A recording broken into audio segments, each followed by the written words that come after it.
Okay. Yeah. Yes. All right.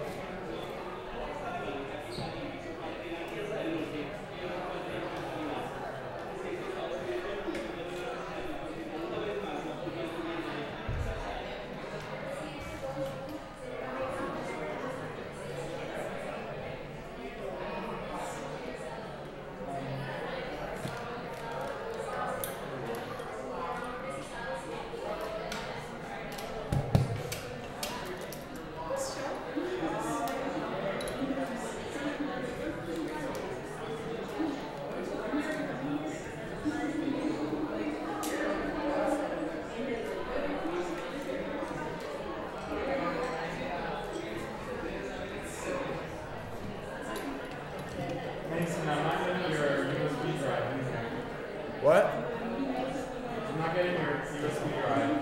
It's not pulling up? So, Sean, how are we doing there? Keep up.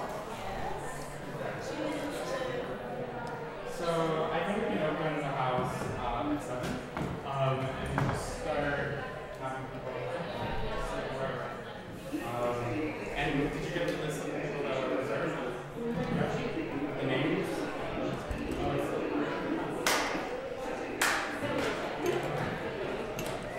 Thank you.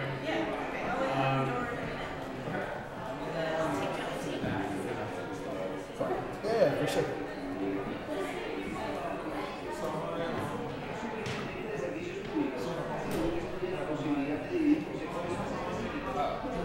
Oh, this.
Oh, the camera's still on. Is there anything I need to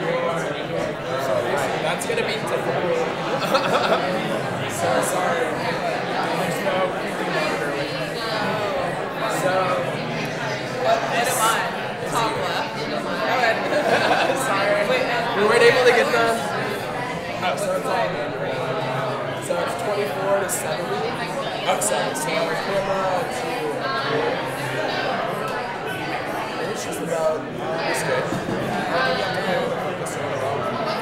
I'm top right. Yeah. Oh, yeah.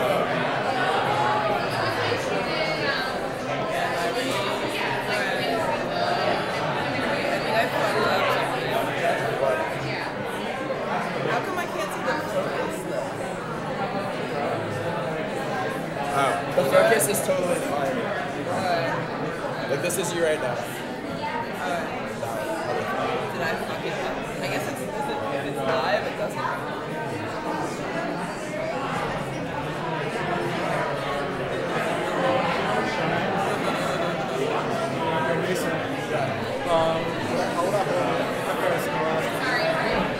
What? Just like, I usually do something like this, so it's not as...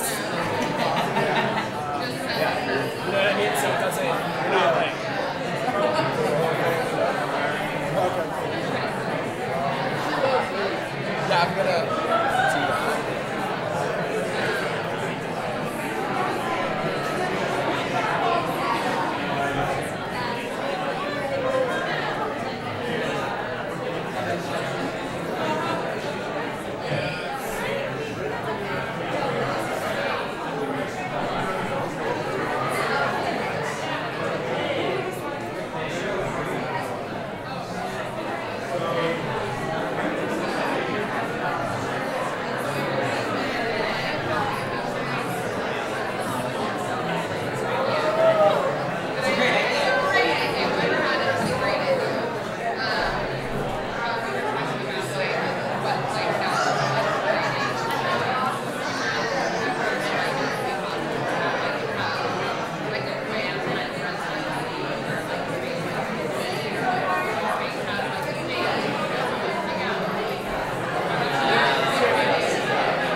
feel good now.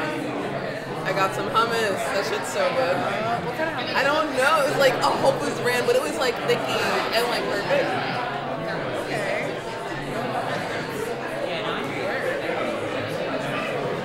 That's exciting. You know when like the hunger hits from like, I was like, That's the one time I find hummus like delicious. what? Because like that's the one time I find hummus delicious because otherwise I'm like it's good. Oh, I love it, but I have to. I feel like being a vegetarian. It's hard to Well, not. chickpeas are amazing. Chickpeas are great. I made these last year. I made chickpea blondies with like honey and peanut butter. That's like my favorite kind of dessert. Yeah, it like works. Lisa, should I have record on this camera? Yeah. But not on that one. What is it? That's the only one that's going to be recording this one for the whole thing. Oh, so I don't have to hit record? No, because it goes on 15-minute intervals. And then it like records itself? I also like love this camera. I love this power. Yeah, it's nice.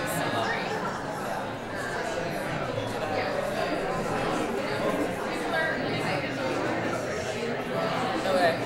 I have to remember to look top right because you're keying the different cameras. So I don't always, I was like, why am I not controlling anything? Okay. Is that better? It's totally fine. Is that light too much in the way or is that fine? Up to you. Better?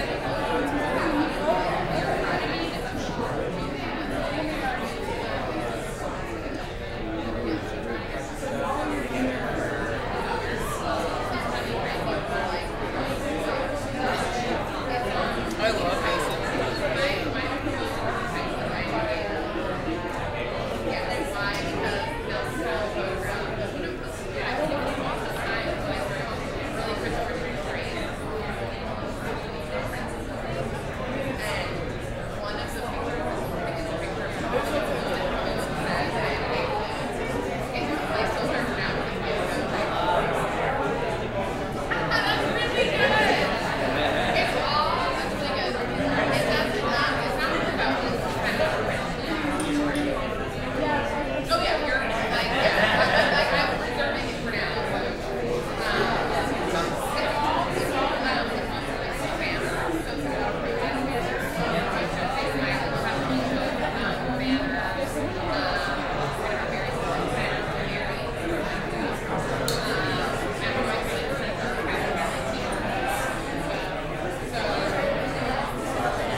If you're not hearing anything. I mean, it'll change with The crowd being the crowd.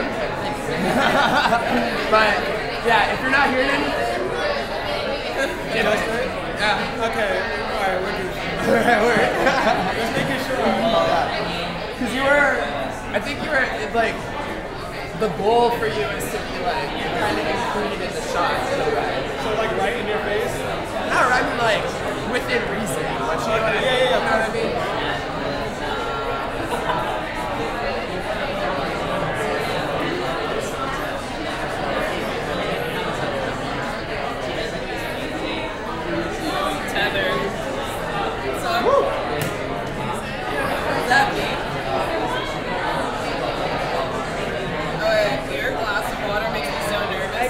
That's secure. What? This is fine. All these liquids? Like, out here? Like liquidating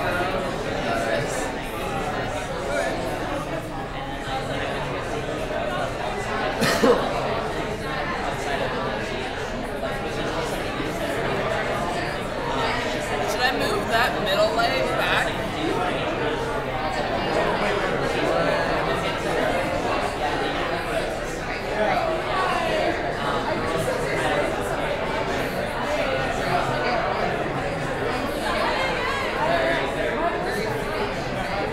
Sorry, what's that?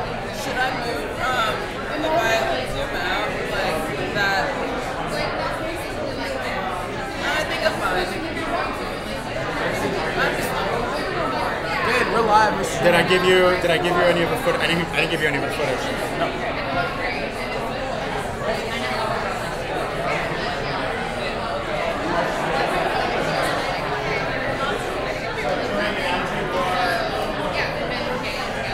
You're my favorite producer.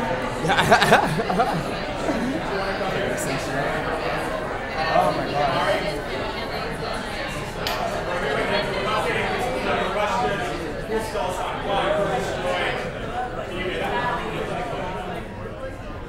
Who bombarded Baghdad and who drunk Saddam? It's going a little bit too fast.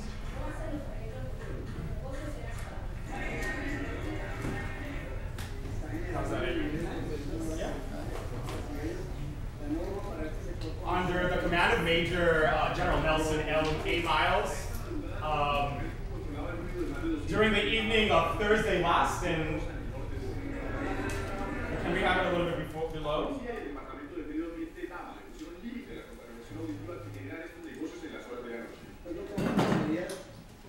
How's that, Adrienne? Good. Yeah? Do you mind moving the text a little bit closer for you? No, just closer to the camera. And Trevor, we can go. And landed here successfully today. Our flag was raised in San Juan at 9:30 a.m. Fue asesinado el presidente Abdul Qadir, líder de la tribu Pashtun. El presidente George W. Bush aseguró que Estados Unidos estará y estabilidad. Los tres hombres fuertemente armados dispararon en repetidas ocasiones contra el vicepresidente afgano Abdul Qadir cuando se disponía a ingresar en automóvil a la sede de sus oficinas en Kabul. Qadir recibió 30 impactos de bala que acabaron de inmediato con su vida. En el hecho también murió su conductor y los escoltas más resultaron heridos. Las autoridades creen que el asesinato fue ejecutado por militantes talibanes, ya que Qadir hizo parte de la Alianza del Norte que derrocó al régimen talibán. El presidente de Estados Unidos, George Bush, condenó el asesinato y confirmó una vez más su apoyo al gobierno de Hamid Karzai. El presidente George Bush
to Vivo y En Directo.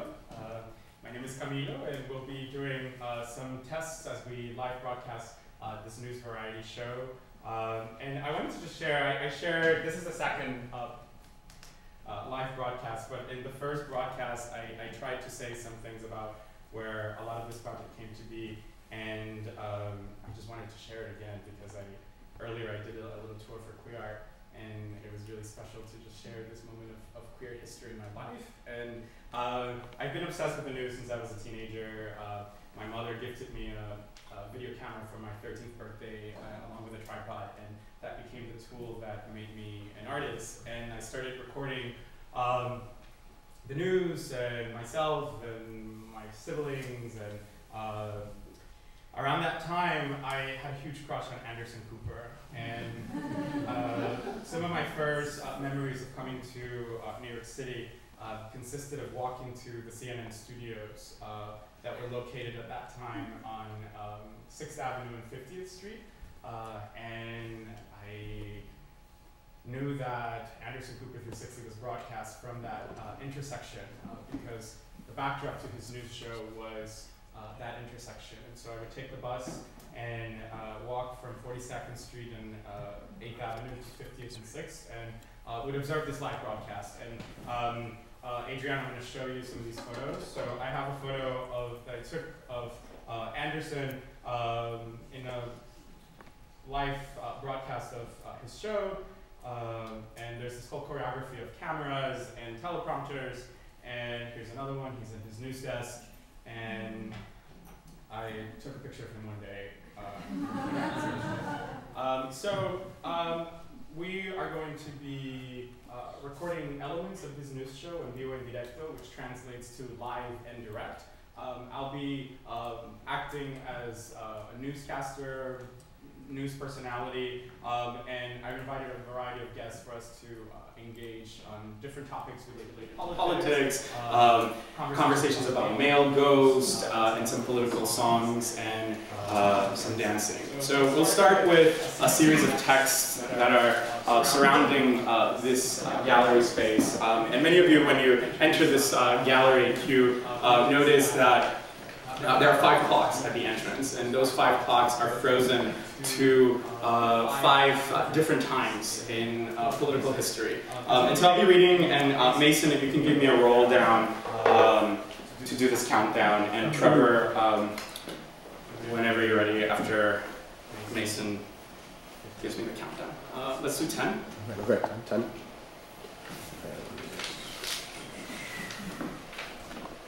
We're going to start with some fun. Yeah.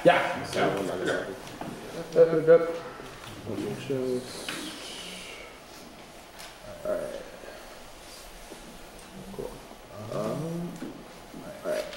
Could you move, I guess, stage left, right? Over 3 spots to your left.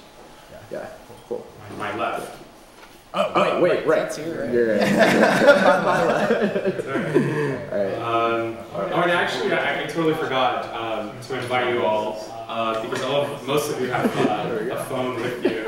Open up to qartfoundation.org, and you're going to see a lot of what we're going to be playing with all this equipment. So open up your browser, CUE. What's the Wi-Fi? We're going to crash the whole system of the live streaming to do that. So maybe some people near you can do a hotspot for you. And Shona, can you give me a confirmation of the website? It's CUEARTfoundation.org. Okay. So CUEARTFOUNDATION.org. You're just gonna have to use the volume button next to it on this side. Yeah, goes right there. Yeah. Turn it up. Alright. This way. Am I in a good spot for you? And Kimari, are we going in here?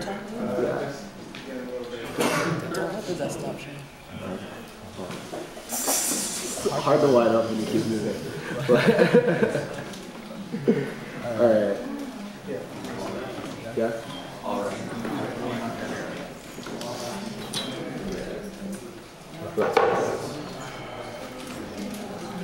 do a roll. Well, during anti-World War I March in 1917, backwards or faster? There we go. Yeah, just a little bit faster. And then let's just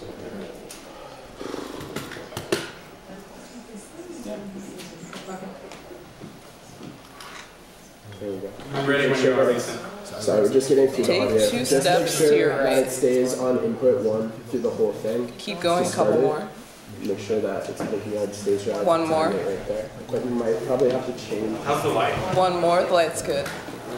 Cool, thank you. We'll just keep these on input. Make sure that it stays on input 1. Okay, cool. So during anti-World War I March in 1917, a banner read, "Who stole Panama? Who crushed Haiti?" Let's go back and let's do the roll. Okay. Take 2 steps to your right. Cool. One more. Yeah. One more. Cool. Nice, thank you. All right. Sweet. It's getting very hot on this slide. Yeah. All right. Let me know when you're ready for a countdown. I am ready. Okay.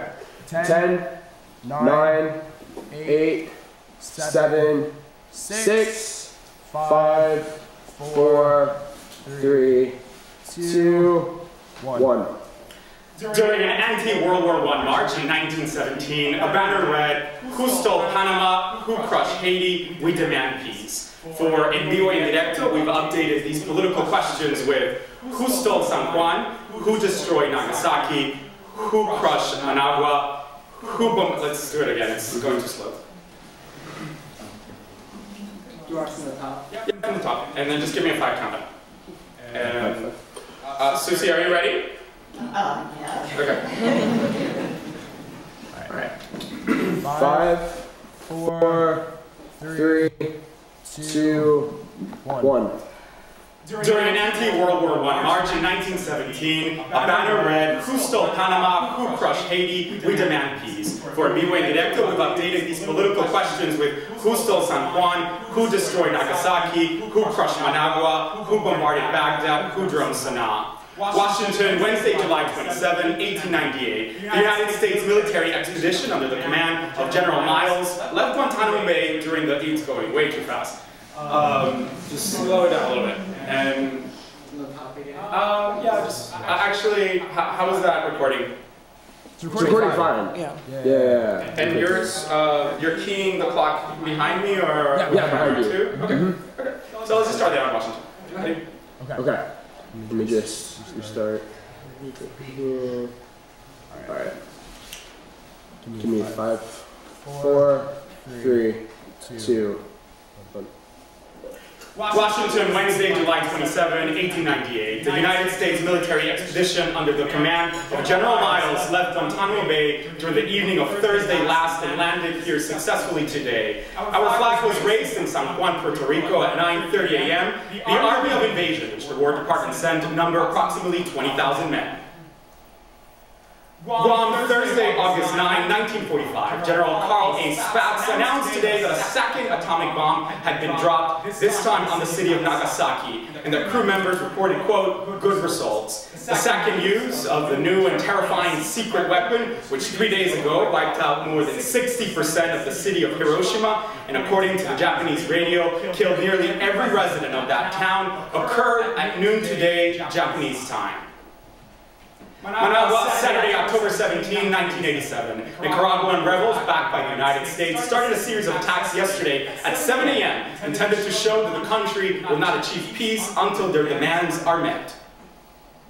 Washington, Wednesday, March 19, 2003. As he sat behind his desk in the Oval Office just before he addressed the nation tonight at 10:15, President Bush picked up a copy of the speech in which he would tell the world that he had just launched military strikes to topple Saddam Hussein in Baghdad, Iraq. He gave a little shake of his fist. Let's try that again. Yeah, you gotta go back. Okay. So just start from Baghdad. Okay. Actually, a little bit up. Should say Washington, Wednesday, March 19, 2003. Yeah, just a little. 2 seconds. And camera 2, are you getting hands at all? Or? Give me a little bit of hands. I can get more hands. Okay. Okay.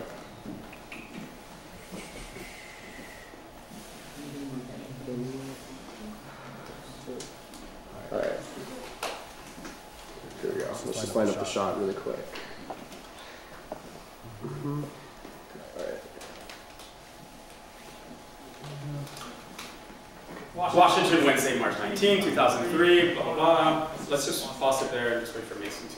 Yeah. So let's do this. All right. Good? All right. Okay. 3. What is this? Hold on a moment. Yeah. Good? 2 seconds. Go back to here.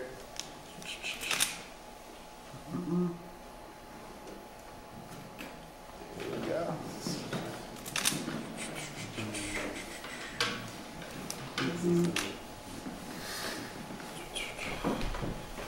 All right. We're back. Cool. All right. Is this okay, Adrienne? Yes. Good. All right. 3, 2, 1. Washington, Wednesday, March 19, 2003. As he sat behind his desk in the Oval Office just before he addressed the nation tonight at 10:15, President Bush picked up a copy of the speech in which he would tell the world that he had just launched military strikes to topple. Sorry. Can we do that? Just. One more time. Back. All right. There we go. And go. Washington, Wednesday, March 19, 2003. As he sat behind his desk in the Oval Office just before he addressed the nation tonight at 10:15, President Bush picked up a copy of the speech in which he would tell the world that he had just launched military strikes to topple Saddam Hussein in Baghdad, Iraq. He gave a little shake of his fist, according to a person who was present at the scene. And no, that's going too slow, Trevor.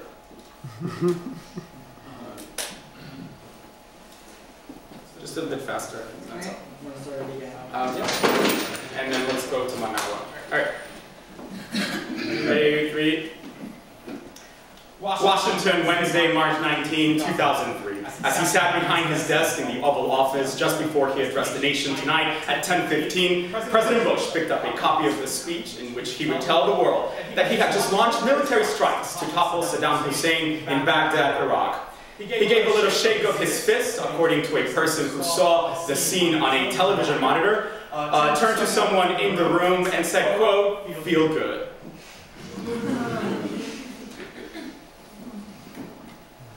Sana'a, Monday, April 23rd, 2018. An airstrike on a wedding party carried out by the Saudi-led coalition waging war in Yemen with support from the United States killed more than 20 people and wounded dozens of others. Try that one more time. Could we line up the clock behind?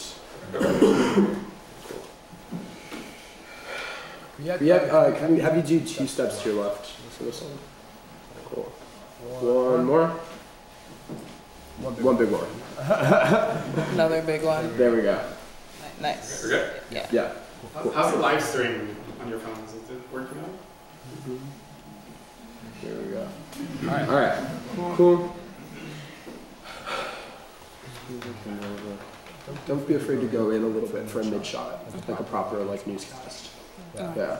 You know what I mean? Yeah, like waist up. Yeah. And then make sure that the camera other way. Obviously. Yeah. Right there. Perfect. Okay. 5, 4, 3, 2, 1. Sana'a, Monday, April 23rd, 2018. An airstrike on a wedding party carried out by the Saudi-led coalition waging war in Yemen with support from the United States killed more than 20 people and wounded dozens of others, including the groom, Yemeni officials said on Monday. The strike hit at 11:50 p.m. on Sunday. After the attack, people posted online what they said were survivors collecting mangled and charred bodies. Hello everyone and welcome to En Vivo y En Directo. I'm Camilo Godoy. I had this hour. Just stop. Let's do a little bit faster on that. And we can just leave green.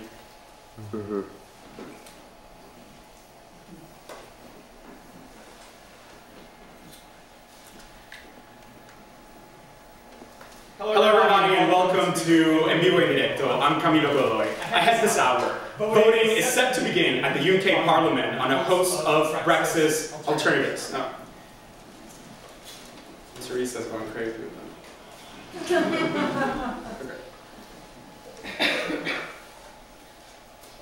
Whatever. You ready, please? Mm-hmm. 3, 2, 1. Hello, everybody. Hello, everyone, and welcome to Vivo y En Directo. I'm Camilo Godoy. Ahead this hour, voting is set to begin at the UK Parliament on the Brexit alternatives. And in a bizarre twist, what's going on with this teleprompter? It's wild, right? Let's just go back. Let's just go back, and then I'll go with Jessie Smollett, and then Susie, you're next. Okay, 3, 2, 1. Hello, everybody, and welcome to. Alright, 3, 2, 1.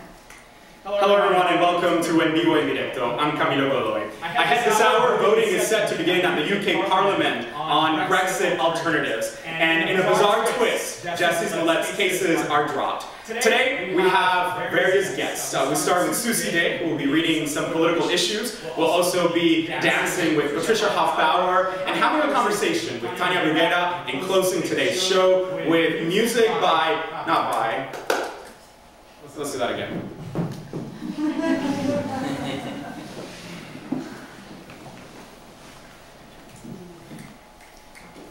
Ready, 3, 2, 1. Hello, everyone, and welcome to Vivo y En Directo. I'm Camilo Godoy. Ahead this hour, voting is set to begin in the UK Parliament on host.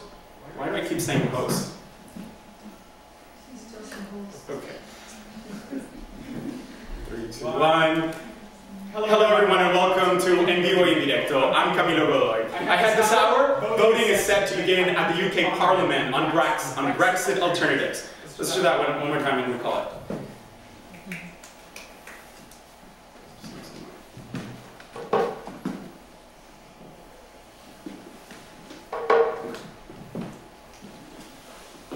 Am I your friend? Yes. Mm-hmm. I think it's you. Oh, Adrienne. Camilo. Okay, ready? Hello, everyone, and welcome to Vivo y En Directo. I'm Camilo Godoy. Ahead this hour, voting is set to begin at the UK Parliament on Brexit alternatives. We will also have Susie Day, who will be reading some political commentary and having a dance performance with Patricia Hoffbauer, as well as a conversation with Tania Bruguera and music by... music with... Sorry.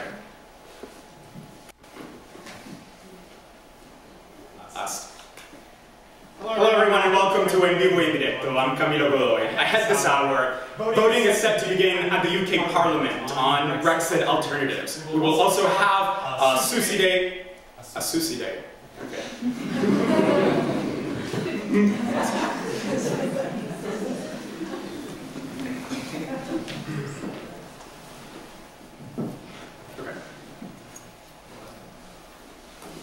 Hello, everyone, and welcome to Vivo y En Directo. I'm Camilo Godoy. Ahead this hour, voting is set to begin at the UK Parliament on a host of Brexit alternatives. We will also have a performance.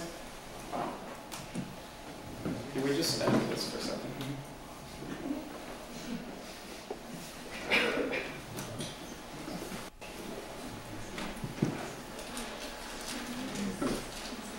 And camera 2, can we focus on yeah, let's just do a whole pan from eyes, mouth, and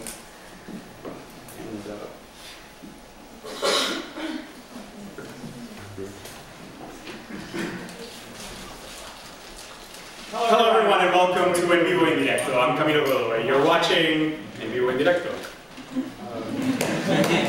Sorry. I promise, we're moving on. Susie, you're next. You know, Susie, since Susie walked in, she's like so nervous, and I was like, I'm nervous too, and she's been behind this green screen, freaking out, I'm sure, Susie.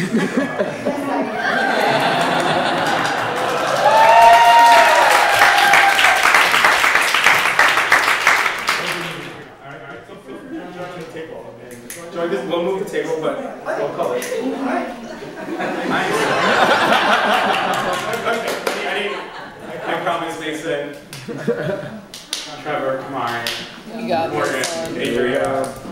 Okay, ready, 3, 2, 1. Hello, everyone, and welcome to Vivo y En Directo. I'm Camilo Godoy. ahead this hour, voting is set to begin at the UK Parliament on Brexit alternatives. We also have the presence of Susie, who will be reading some political commentary. We will also be dancing with Patricia Hoffbauer, some tragic dances from the Cold War, as well as engage on a conversation with Tania Bruguera about male ghosts, and end tonight's show with Eléonore and Boureau. Please help me welcome Susie Day.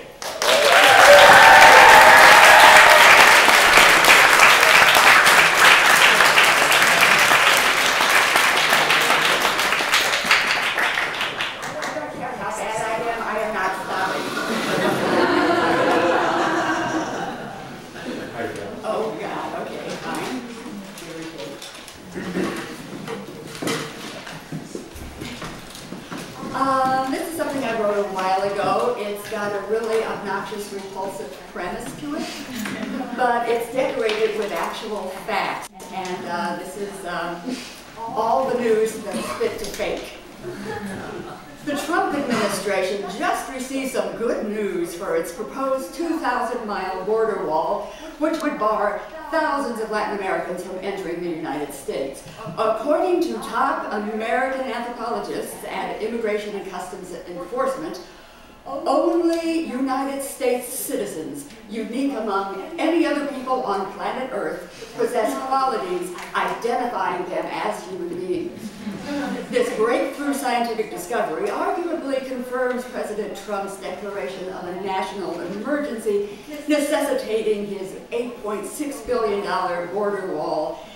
It also validates Mr. Trump's biological status as that of a probable human.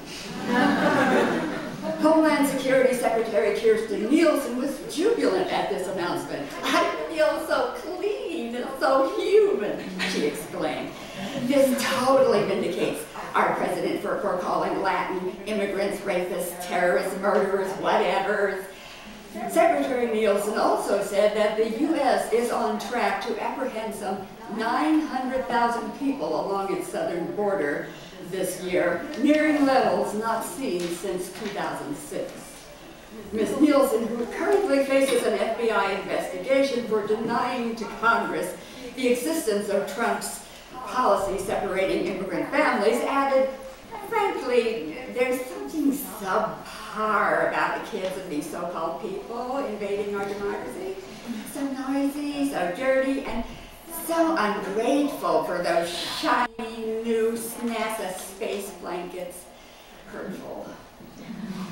The discovery was announced this morning in Washington at ICE headquarters by Assistant Director Henry Heinrich, who described it as a major paradigm shift. "This is a real border booster," said Mr. Heinrich. "I bet my opposable thumbs on it, the ones I use for strangling. And hey, being Caucasian helps, but this is not a master race thing. I mean, just look at all the black people in the Trump administration." This discovery is purportedly one of the victories to emerge from President Trump's 35-day government shutdown, when 54,000 Customs and Border Patrol agents had to work without pay. "They were mad as hell," Mr. Heinrich said. "But we at ICE tried to keep our family together. During downtime, we'd hang out with the grunts and watch hours and hours of the best American TV and online video. Lots of Friends, Breitbart, Father Knows Best, anything with Ann Coulter, old McCarthy, HUAC hearings, witch hunts really meant something." Mr. Heinrich said that as ICE agents watched, they realized an amazing thing. Again and again, we saw American citizens embodying nobility, reason, self-actualization, traits we think of as human. Conversely, non-American, Mexicans, Guatemalans, Hondurans, and of course, Muslims, appeared not to have these qualities. We were stunned. So they went to the Homeland Anthropological Institute for Racial Security. Researchers at Racial Security went to work, and after conducting several warrantless searches, confirmed that these disgruntled government employees had stumbled onto the key to Western civilization. Quote, U.S. citizens are human beings, everyone else is just a person wannabe. This reporter immediately set out to verify these findings by selecting certified American citizens and asking them how they felt about illegal non-citizens crossing America's southern border. Any idiot knows immigrants aren't human, said David Plunderton, who owns a string of paleo fast food restaurants in Little Rock, Arkansas. I know because when I see patrol agents on the news roughing them up and depriving them of water in the desert and tearing them from their kids and throwing them in the camps, I don't care. What more proof you want? Interestingly, retired political science teacher and avowed liberal Helen Bafford holds a similar position. Yeah, there's a broader consensus for this science than you might like to think, dear. In 2006, Congress passed the Secure Fence Act. True, it only allotted $1.4 billion to build a 700-mile wall, but then Senators Barack Obama, Hillary Clinton, Joe Biden, and Charles Schumer all voted for it. What this means, speculated Ms. Bafford, is that although the liberal democratic establishment may describe immigrants as human, we do not believe in our hearts that they are our kind of human. And look, dear, if you want a different opinion, you're gonna have to stop interviewing white people. Scholars predict this breakthrough, besides inspiring more and better MAGA merch, will transform academic disciplines, particularly anthropology. Dr. Ziggy Schadenfreude, author of I'm Okay, You're in an Immigrant Detention Camp, observes, although these psychotherapists continue to encourage healthy self-concepts in our patients, we now feel that a healthy self-concept in an American patient should be an advanced state of megalomania. Mere narcissism just will not cut it. And now, with the completion of the Mueller investigation, U.S. citizens, certifiably human, will likely turn their attention away from immigrants and detention centers to more interesting ways to express their humanity, like arguing about what Rachel Maddow said last night about Russiagate.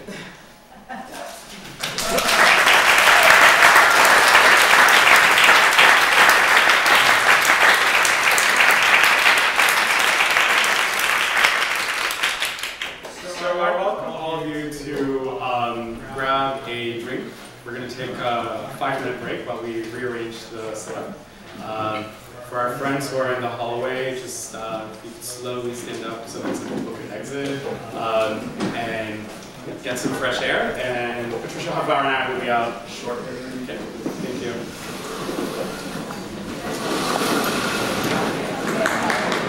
It's like, wait, you should change your desktop background. Yeah, or blank. Because this can like one cutting to distract you. Not multiple filters, but it's too much of a separate number. I know.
there's no breathing going on. Morgan, do you need anything?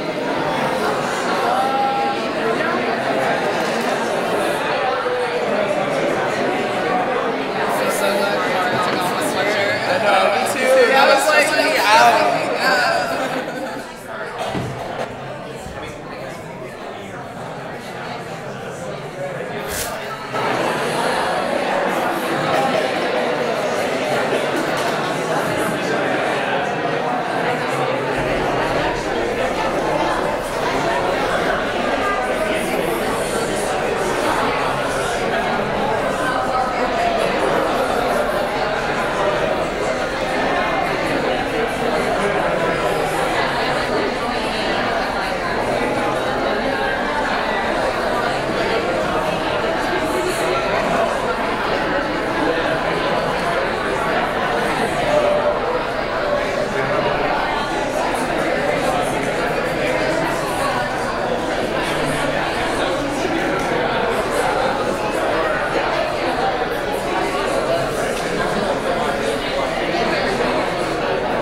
this person who's dating usually a white woman.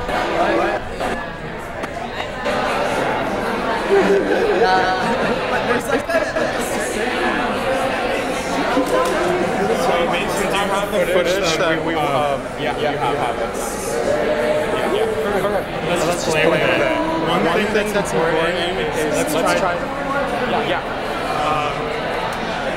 Let's not have any white wall. Yeah. It's like same thing. Yeah.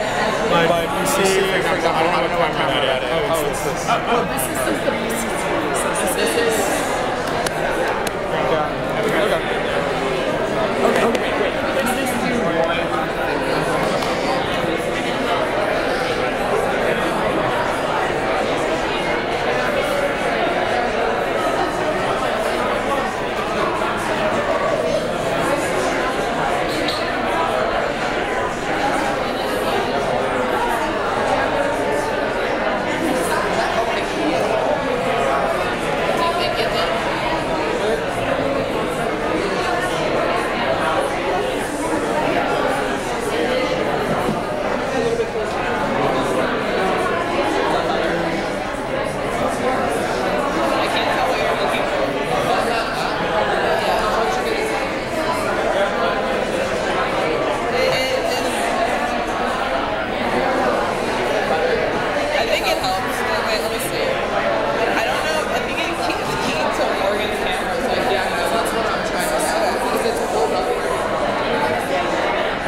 So Can we not use footage anymore? Let's just have camera 2 be mixed with us.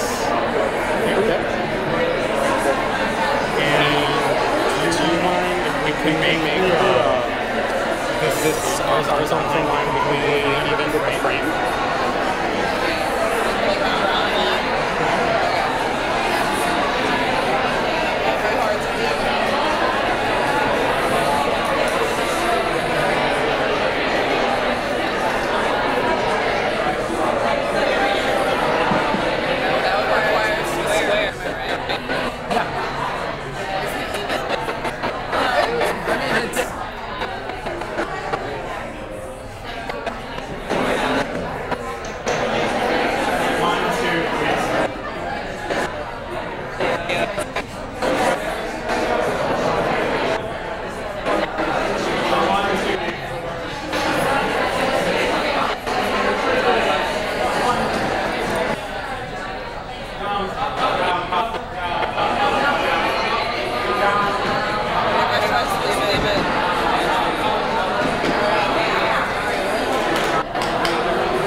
Which camera? Adrienne? Okay. So,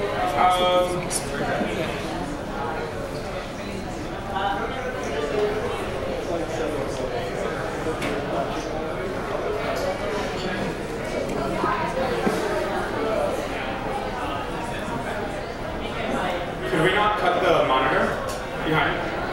Cut the monitor. Yeah, it's not cut. It's cut. It's cut.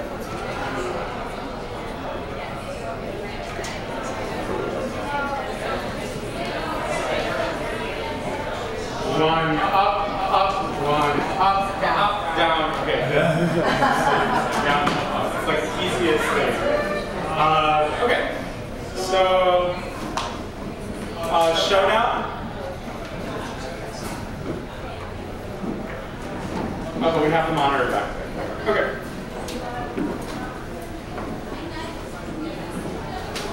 So last summer, I started working with two archives. The José Limón Dance Archive from 1949 specifically to 1955.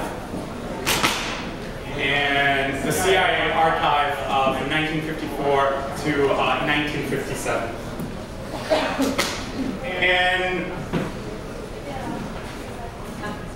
I started working with a series of essays written by Victoria Phillips, who is a Cold War historian, who has been writing about the relationship between the State Department during the Cold War and the arts, specifically modern dance.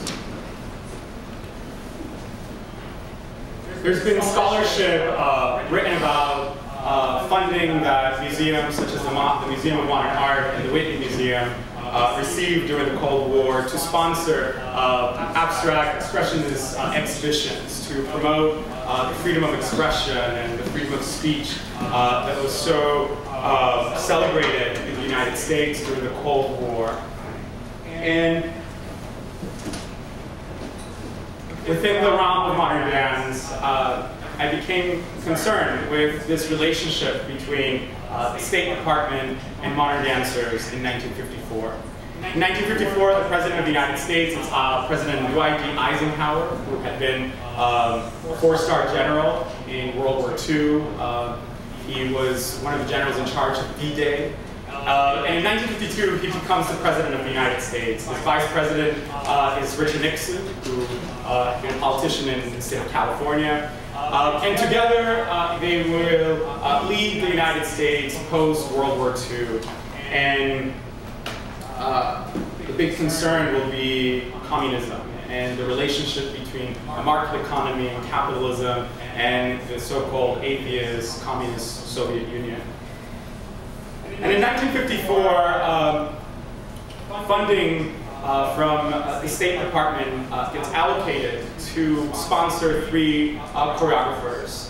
José Limón, born in Mexico and raised in the United States, will become the first choreographer that will receive this funding to travel to Latin America with his company at the end of 1954. And soon after, Martha Branham and Alvin Ailey will travel to the United States to promote this idea of this country as being a country of high art and high culture, in a moment in which the United States is witnessing some of the most terrifying violence against black people through lynchings and certainly through the segregation period post the Civil War in 1865. And so last summer I spent a couple hours and days at the José Limón Dance Archive looking for artifacts that could document this moment in which the José Limón Dance Company travels to Latin America in the height of the Cold War in 1954. Because Victoria Phillips writes about these dance companies following CIA operations in these countries. And I decided to find a Freedom of Information Act archive of declassified materials from the CIA from 1954 to 1957 that highlight this moment of the US government conducting intelligence on socialist and leftist leaders in Latin America. And one of those documents is a document of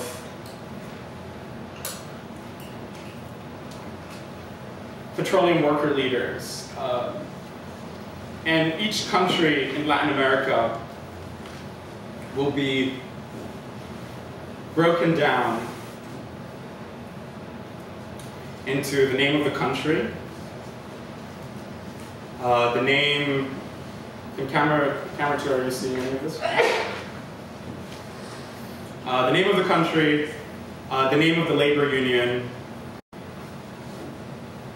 the president of that union, the membership, and the political orientation of those unions. These documents were declassified in the early 2000s.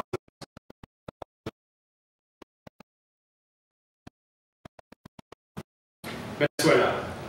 There is no active effect of all the Venezuelan petroleum workers. The Confederación Nacional de Trabajadores, CNT, which has taken over most of the industrial lines. Government attempts to create a petroleum union represents 90% of the Venezuelan workers.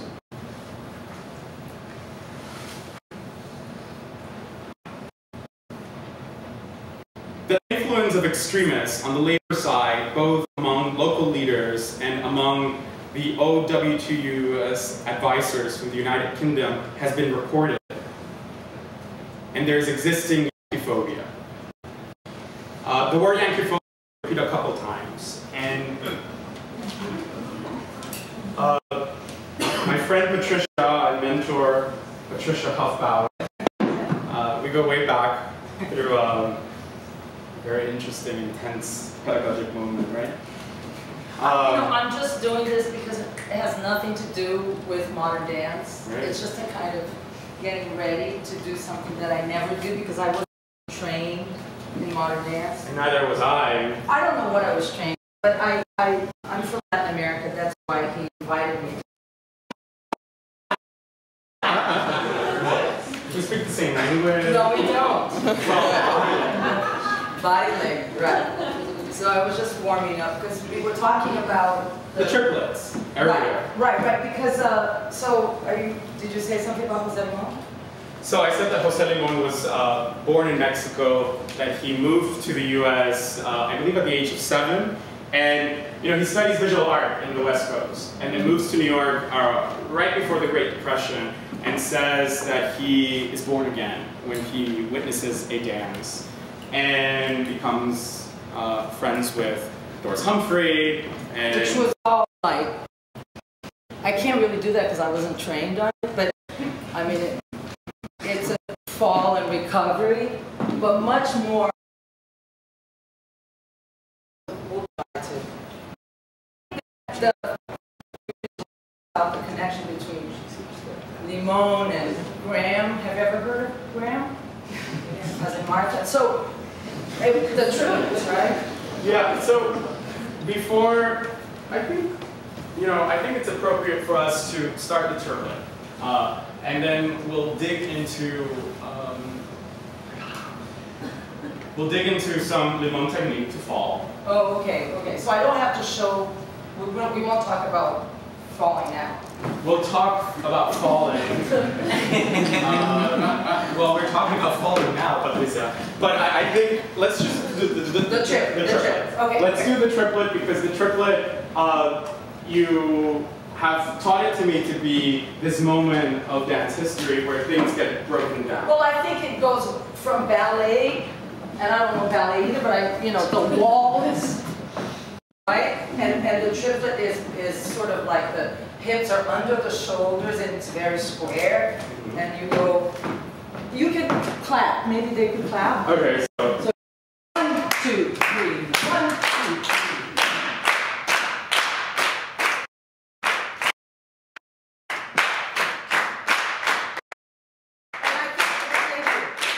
that was really good. They're very musical.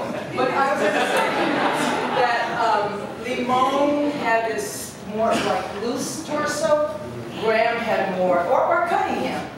Well, should we try the tilt? Yeah, I'm not a Cunningham dancer. Never studied Cunningham, but I can tilt the body. That's how you go. Same rhythm, pump, pump, pump, pump.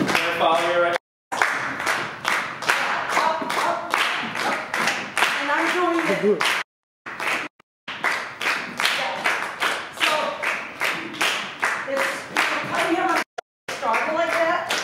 But then it became like.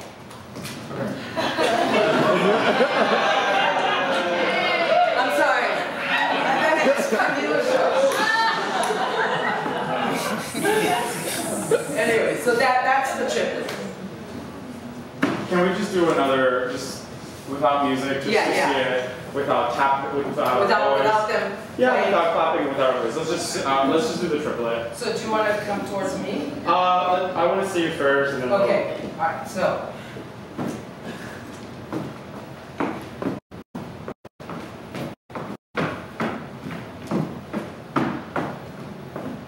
You can go, you can use the arm to help you. Yeah, that's good. You should have been a dancer. Or you can do turn.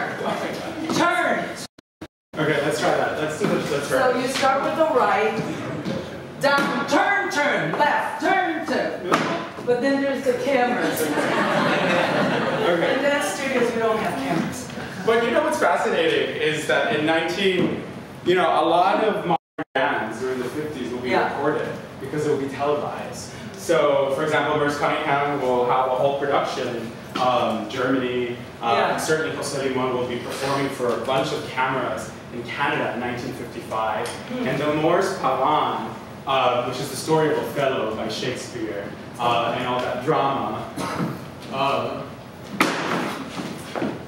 gets televised. Do you think it was actually created for the camera? No, well, actually so for example, the 1955 video documentation of the Morse Pavane was entirely made for the camera. Right. It was not a proscenium setup, it was for a TV production. So let's try the fall. The fall? Which well, the video. The video, yeah, that's right. What do you call the sequence? The sequence, yeah. So if we have any dancers in the house, they can join. You look like a dancer. But should we try it first? Alone, Yes. But he was very, he's a stricter style. I'm not authoritarian. Some bosses are, but I'm not a boss. No, I wrote a whole letter to that person because I shared my resignation.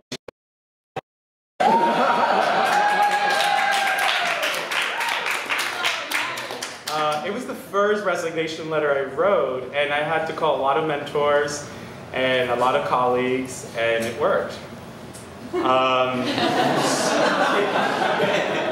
I'm serious. Don't surround yourself with negativity and people that are infected with bad thoughts. So should we go side by side? Well, let's take 2 steps side, and let me. Is this speed okay?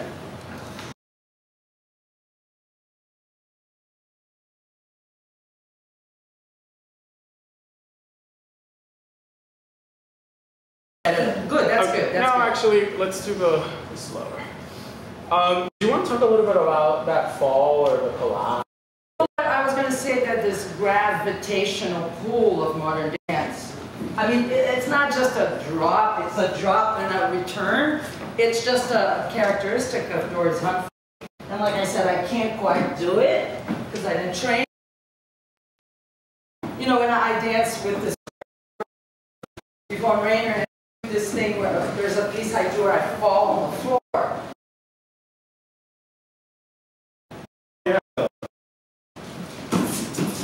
Yeah, right, do it. Do it. You have to put your hands on your pockets. Well, I don't have pockets, and I don't want to do Well, pretend. You just run, and then at a certain point where I choose, she's not a boss like he was ex-boss either, and you just kind of fall, or you what would you call this? Is it a fall? It's a fall. It's not a drop. So I think that's a postmodern fall. Modern fall. And this.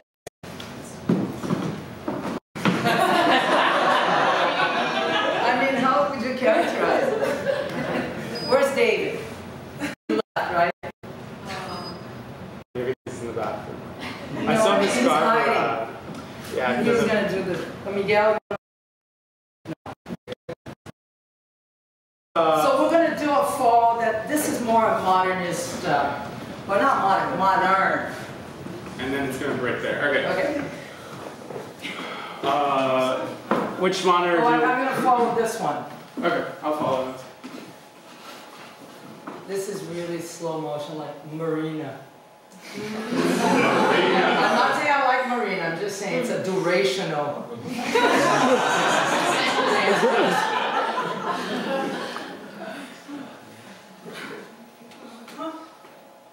And then we collapse to you're going to go to the left. Mm-hmm.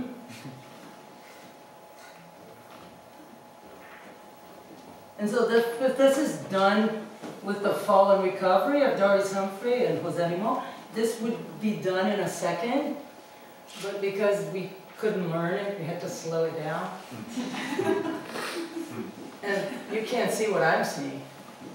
Like this guy is really beefy.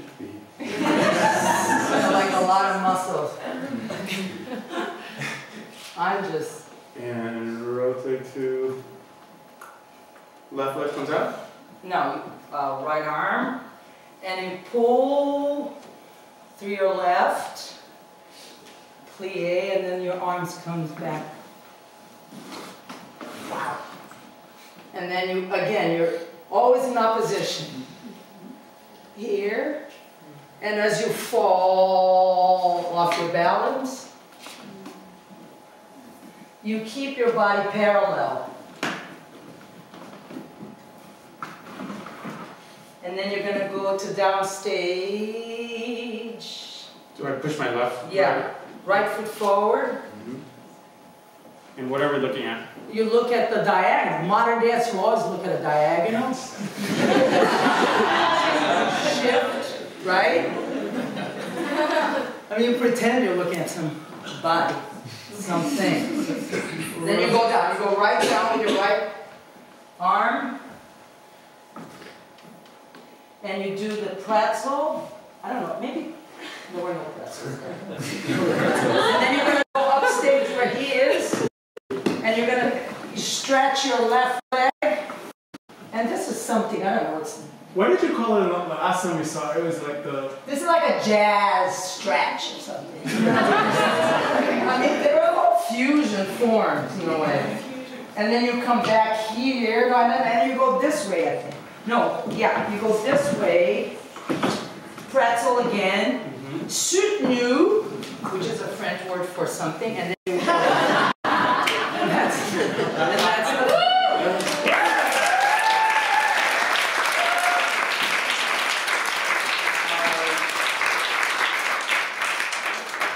so we should do it one more time, just fast, so you see the difference between the Morena style and the more sort of stylized. I mean, Jose Limon is very stylized. But I don't know if we're answering the questions about what was he doing working for the State Department. Well, we will talk when I take out the images. So let's do this, Okay, and then I'll okay. take out the images, and then Okay. we can sort of talk about that kind of politics. Okay, So, fast. it's not super fast.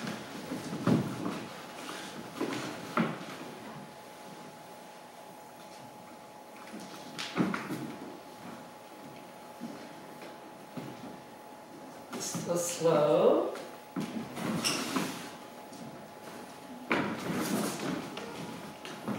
Ugh.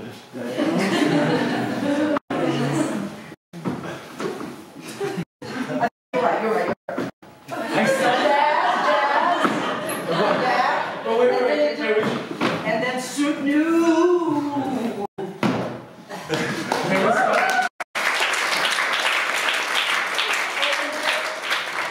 Everybody's seen this, right? Okay, we're not. That's a grand contraction. Yeah. It's I can't do it, but you to contract your uterus in your cervix. And you can do it too. You can do it too, but So, can we, because you said something about when we were in this position yeah.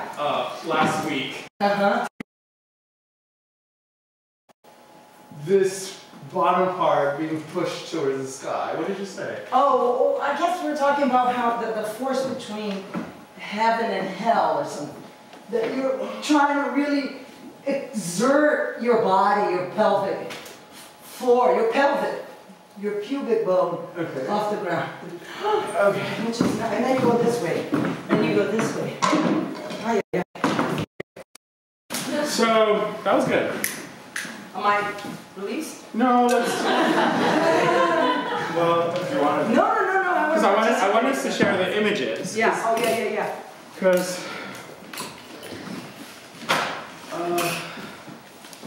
Yeah, that's amazing. Iago and Othello. Yeah, so Iago and Othello, we won't go into all the details of the Othello story, but I wanted to start with this image, because this image is of Lucas Hoving and Jose Limon, and both of them are queer men. Do you need that one other stuff? In the 1950s, and... Oh, you want to take this off? Yeah, I'm totally talking them. Thank you for that.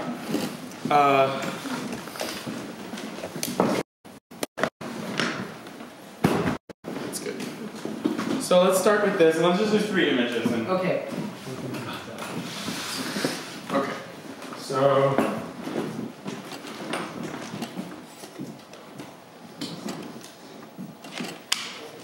Jill Johnson, who danced for Jose Limon.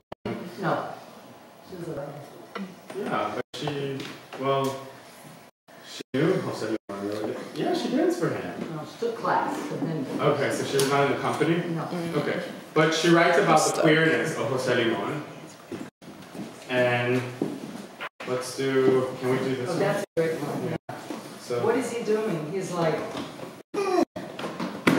Yeah, and Iago's like, I'm going to tell you, Desdemona has betrayed you. right. So can we kind of amplify that in terms of US politics? So the CIA is doing all this intelligence. Who is the CIA? Me? Yeah.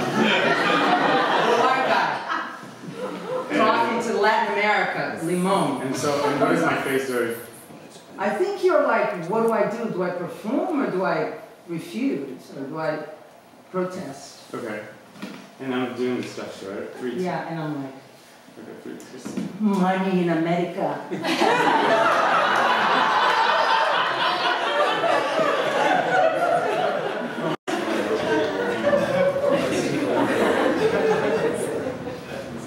That's a great one.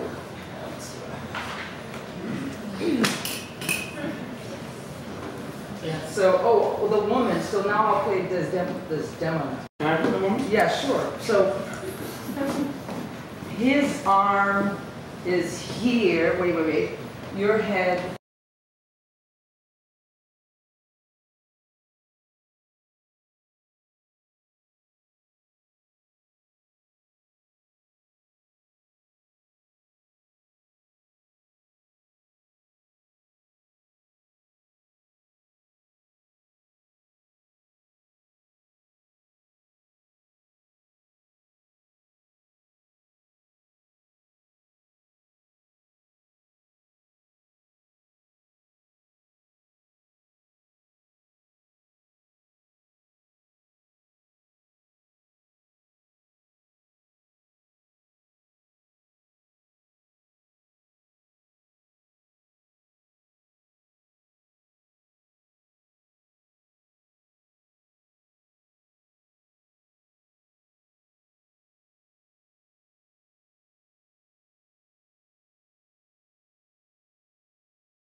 stop. You're good. Okay, wait.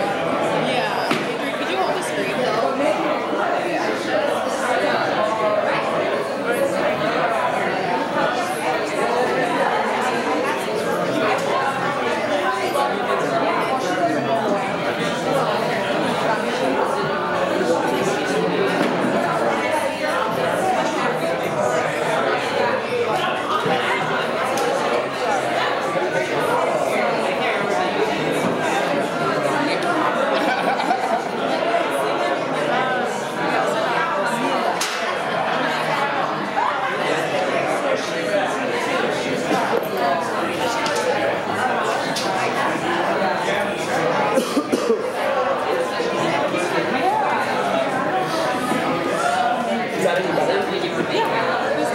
How do you feel about your shot? Maybe, I don't know, are you holding up your mark?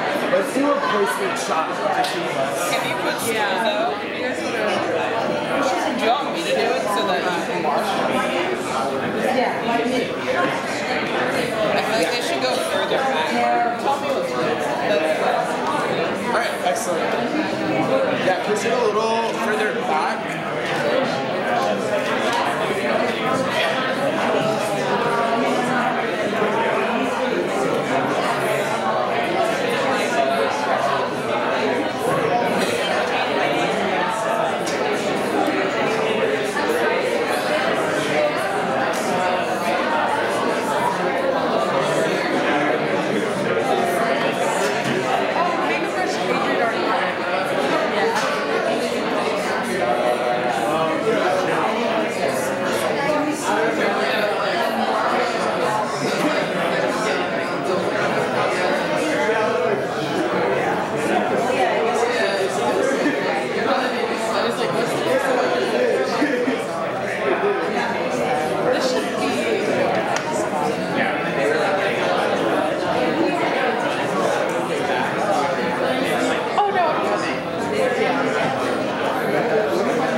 Focused on Adrienne. Sounds good. And then I'll do mine on. It's gonna be like a weird looking two-shot though. Just from like the angles. Yeah. Is it that weird? It's just because this is so straightforward, and since that's on an angle, it might be more appropriate for. So Mason, can we move the chairs a little forward? I mean, because, yeah, we can crop out a little bit. Just so that we don't have that shadow. Right.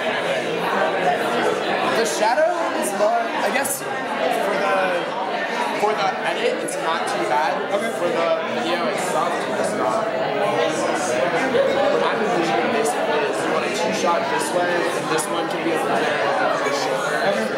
Great. Let's just make sure that we don't have any white balls. Okay. Yeah, that's definitely.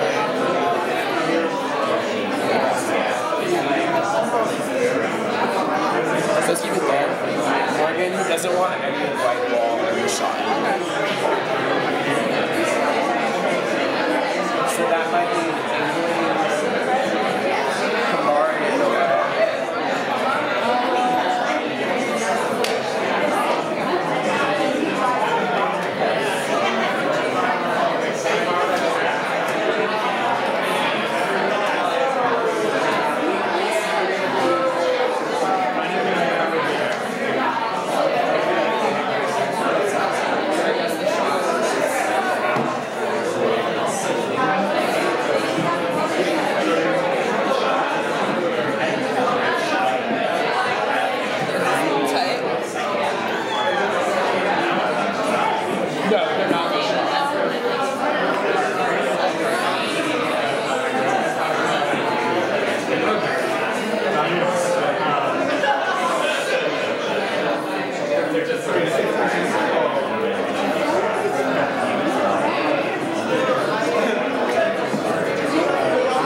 took a class with me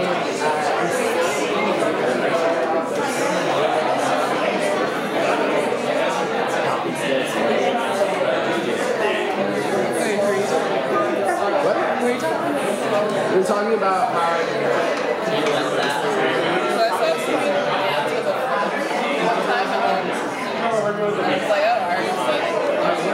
I kind of know the embodiment.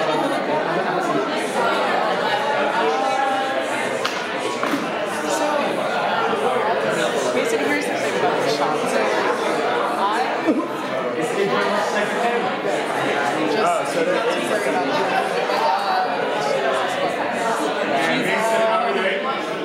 Alright. Good.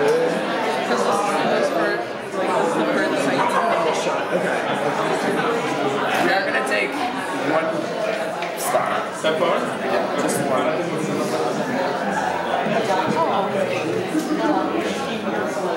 There? Yeah. Focus. It's too much on the back. well, no, I can't. So, if I focus on Camilo, I would get Give me a countdown. That looks good. You just have to, in the way that it's positioned, the only way we're going to get this shot is if there's a little bit of white in the back. So it's just, everything's too, we don't have much space to move. Okay. Okay. Where's the white? It's. This camera? Can we actually just zoom in a little bit? Yeah, we can, but it's still. It's still gonna be there. Yeah. Yeah. Why don't we move back a little? Just flip it so he can see it. Oh yeah, Morgan, flip the screen so he can see it. Oh, is it behind it? Right. Mason, we moved the green screen over 1 foot to that way. Do you think that would solve? Do you want us to angle the green screen in a way? Yeah, let's do it. Okay. Yeah. So a year ago. If you're on it, I think there's still. Do they need to move? Camilo.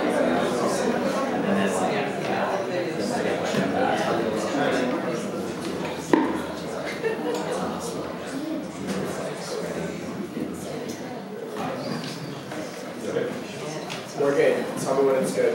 Okay. Do that. I would push it back. Yeah, I would push it Like a foot. I think a good foot is not far back. Step back. Like, towards the other green wall.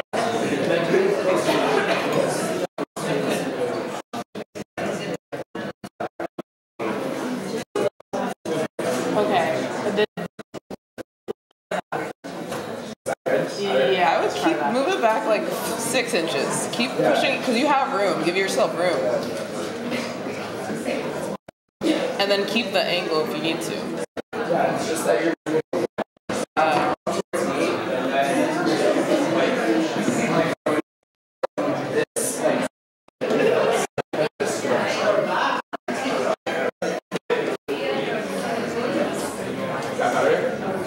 yeah. And then I would fix the bottom. Yeah, we have to fix the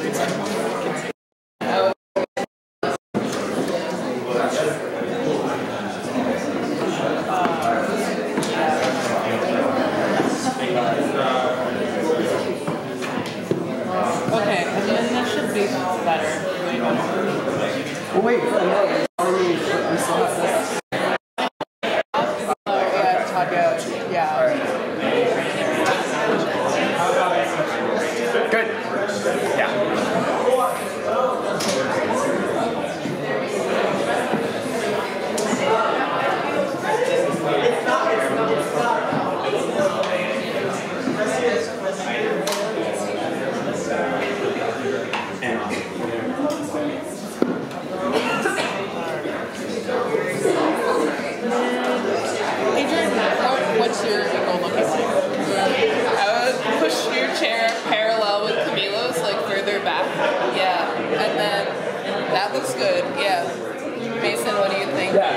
So camera 1 is good? Right. We need to slide over this way. Okay. Yeah. Let's pivot. Okay. Tell them what to do. So we're just gonna pivot. Does that work for you? That should be okay. And then just move it. Yeah. Cool. That's Good? definitely a lot better. Better? Adrienne, is that good for you? Yeah, that's good for me. Okay. I think we go tighter. Go a little tight. I know it's going to be a little tighter on Tanya. But that looks good. That looks good. Okay. We got it. We got it? Yeah. We're good. Cool. Thank you all for your patience. So I'm sitting next to a mentor and a friend, Tania Bruguera. Please help me in welcome Tania. So, can we actually? What? The clapping card hasn't shown yet. Hasn't been shown. Right? So, which camera am I looking? It's camera. And then camera 1, Adrienne and Tania. Yeah. Anyway. Okay. Please help me welcome Tania Bruguera to En Vivo y En Directo.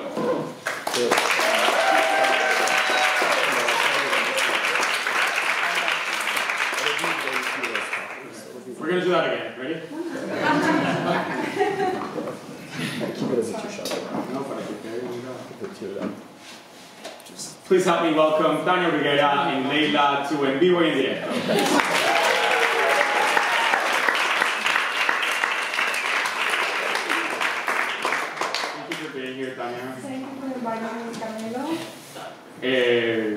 We sat similarly, like we are tonight, in 2013 in Austria. And you were participating in an exhibition there, and we sat on these chairs in front of a blue wall and started talking and posed for a picture as if we were in a talk show. And later that day we had dinner, and I had my phone with me. Yes. And I had Grindr on. All the time. During that trip, I'm saying. And for those of us who do not know who may not know what Grindr is, Really? I don't know. Can you? No, you can. So it's not a dating app, but it's a sex app, cruising app. Well, all people use it for different resources, but no, I say resources because yeah, part of those works on that wall, which are political signatures by U.S. presidents since I was born, were made with blood, and some of those signatures were made with blood that was drawn from someone that I had met from Grindr.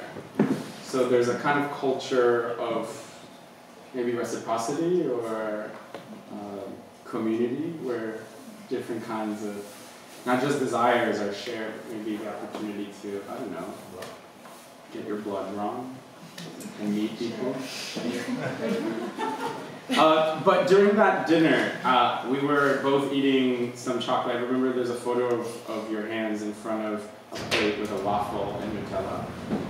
And I remember that. And you said something that has guided a lot of my practice as an artist since that evening. Should I say it or should you say it? I can say it. Okay, so let's say it together. I said, Camilo, if you have two... Pero le dijiste en español. Ah, bueno. Hagámoslo en español y después lo traducimos. Le dije, Camilo, si tienes 250 hombres en tu Grindr, tienes que tener 250 hombres. Yeah. So I said, if you have 250 men in your Grindr that you have met, you have to have 250 hours. One per guy. One per guy. And You yeah. didn't want to work. And then, well, I didn't go to work immediately. No, after the, you know, the research. Yeah, but but there was like this roller coaster of like ups and downs. And actually there's another mentor in this room, Carlos Mota, and there's one thing that he said to me around that same time. We were sitting at Julius's, not far from where we are, and my friend Arisleida Ilon was with us having drinks, and Arisleida was like, "What are you working on?" And I was really like confused by that question. Not confused, but I was like, I don't know what I'm working on. And Carlos said, Tú no has hecho nada, Camilo. You haven't done anything, Camilo. So one mentor was saying, make 250 works because you have 250 men. And Carlos was saying, you haven't done anything. And, you know, I was crushing with living in New York City and being a young artist. And I started a whole performance of being a waitress for a couple of years. And I invited you to my studio in 2017, which is in large part why we're here. Because in that studio visit, for the first time, I had a lot of institutional support. I had a studio for 6 months at the International Studio and Curatorial Program. I had a stipend, and I had a lot of visibility because of studio visits. And during that last month of December of 2017, I invited you for a studio visit. And I remember bringing you yellow flowers, because you love yellow flowers, and the color yellow has been very special in your life. That's our thing. That's our thing. And I went to the bathroom and came back in, and you were completely immersed in a bunch of books that I had on the table. And then behind one of the walls, there was this monitor of this piece playing, and you said something like, "You've been working." And soon after, you invited me to be part of this opportunity for this exhibition. So I wanted us to talk about men, but also just like this idea of work. And I wanted to share, this text from Patricia Hoffbauer. And during our phone conversation a couple of days ago, do you want to talk about that conversation with me? No. Pero Tú dices no, pero... yo le digo, sí, pero... No. So it's not an interview. We're gonna treat it as like a workshop, rehearsal of this text, and then we'll ask each other questions about it. But there's Kika from Boureau, and there's this wonderful little monologue in which Kika is putting on makeup on this disease. Well, what appears to be a dead body, but that body eventually sort of wakes up from death. And she's applying makeup on this man called Ramon. But I'm going to switch Ramon to Tania, and I'm going to read it to you. And you're going to give me feedback as to how you. And then Es que yo no sé qué tengo, Tania. Que los más raros todos me tocan a mí. Y yo no sé por qué. Pero claro, como yo me entrego, porque yo me enamoro, yo con tal de que sean blancos, no. No, al contrario. Es lo contrario, sí. Es que está muy bajo, está muy pequeñito. Okay. ¿Cómo está el tono? Está bien, pero debería ser un poquito más intenso cuando dice que entrega.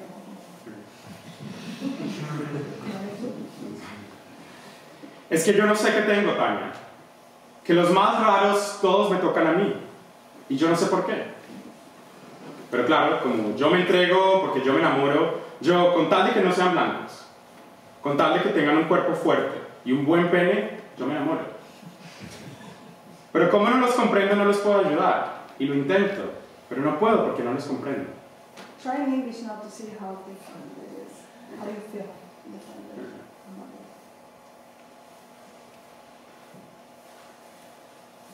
I really do not know what I have, Tania.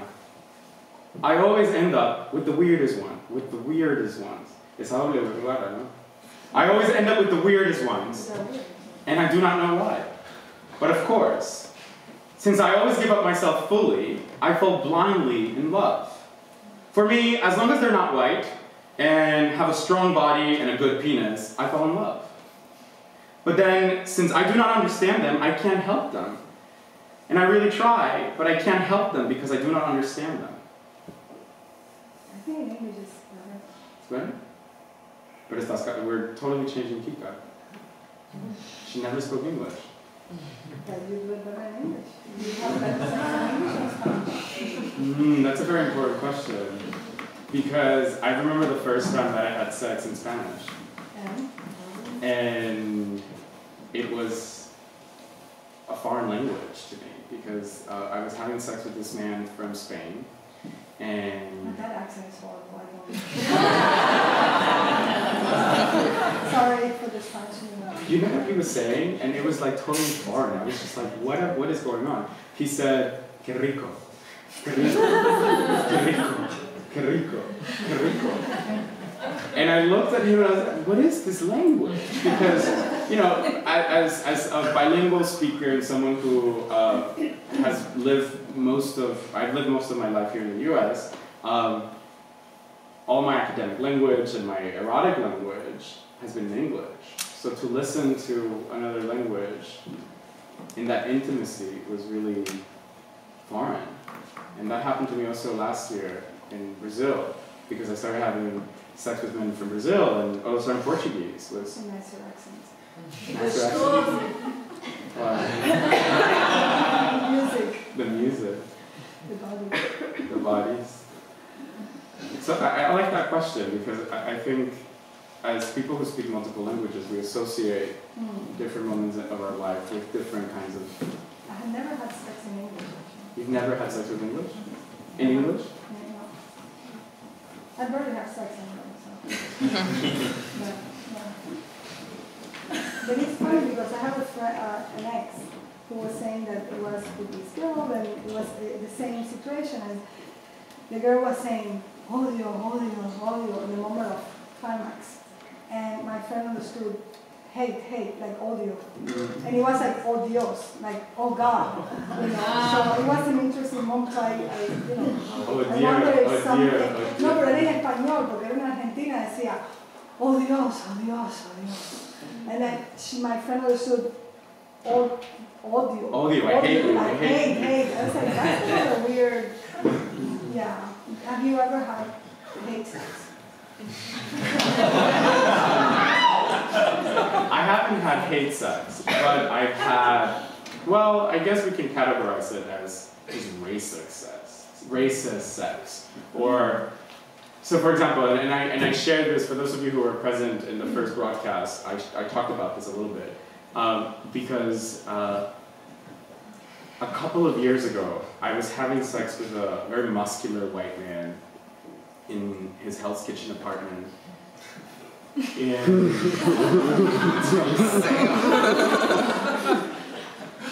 And Tania, he spoke Spanish. He's from the U.S., born in the U.S., but from being condescending? Not being condescending, but there was a moment where he was fucking me, and he whispered, "Mi colombianito." Mi colombianito. My little Colombian. Oh, gosh. And it was racist. It was so uncomfortable to feel this moment of being treated as a fetishized colonial subject. How do you clean up after you have sex with people who are not the right people? How do you spiritually clean up? I put a song. You have it? Yeah. This is not rehearsed. I love the song. I'm gonna go to my favorites.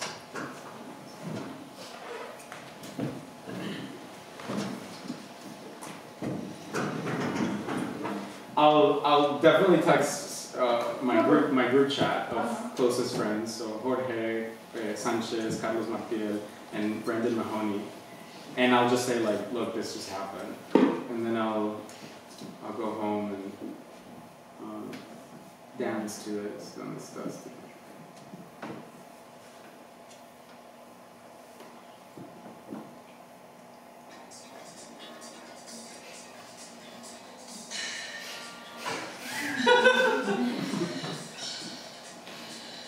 Listen to the lyric.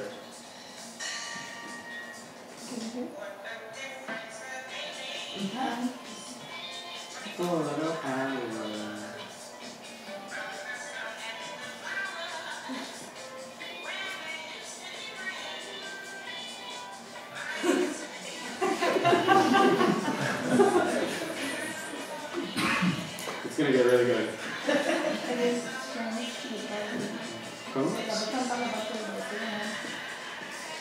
What a difference a day made.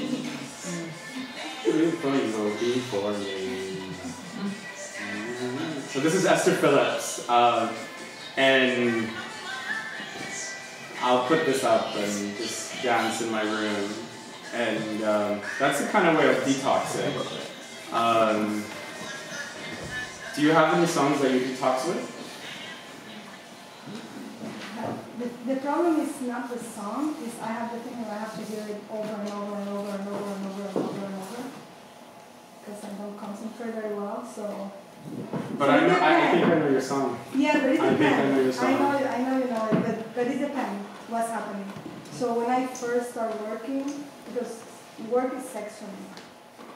It's like sex for me. So Well, yeah, I mean, Adrienne writes about the uses of the erotic. Yeah. That the erotic is not just this moment of sexual pleasure, but that there are other aspects of our life or our everyday that fulfill an erotic pleasure or desire. Yeah. So Should I put that song?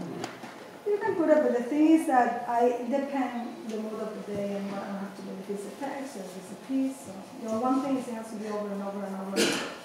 So that causes several relationships to break, and now I use headphones. We've danced to this song a lot. A lot. And But you kind of, I'm sorry.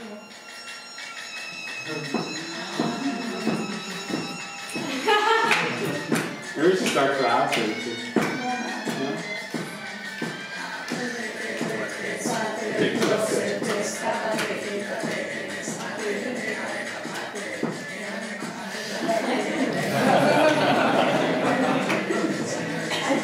Okay. So this is Calle 13, Atrévete. Atrévete is try it. Yeah, try it. Yeah. Okay. So then, how many months do you have now? You know, stop counting? well, you always stop counting. But I have. Still scream? Oh gosh. Do you want to share that? Yeah, why not? Go for it. Because Tanya was on a deadline, and you were completing a TED Talk, your speech for your TED Talk, which is a big deal. And at the time, now but now it's like a little formula, but yeah. But yeah, so we were in the room next to each other, and they were in a hotel. Mm-hmm. And of course, contemporary architecture is very deconsiderada. Doesn't take care of or doesn't think of others because the walls are very thin. Yeah. So he was having amazing sex. After I didn't have sex for like 3 years or something. And he was screaming with a lot of pleasure. It was so beautiful. But I couldn't concentrate on my TED Talk. Which was about my father giving me to the secret police.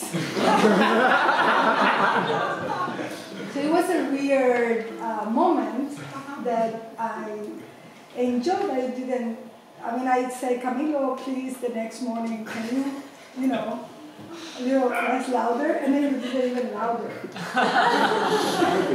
Yes, yes. It was very nice. Like I said, I had to have sex with Camilo. But do you think that the melody of sound of that sexual experience influenced some of your writing about? Because there is an orchestra that you're listening to. That was repeating. I don't want to go there. It's complicated, but yeah. And now I have a dog. That's the solution of everything. Why is Layla the solution of it? Because now, this is it. What do you mean? This is her and sex with Layla. Wow! You were very slow answering to that one. No, I'm joking. And how long have you had Layla? You know, it's just about this joke I have with other. As soon as you have a dog, that's it. You renounce to everything. So, yeah. Do you want to talk about... No. No? Okay.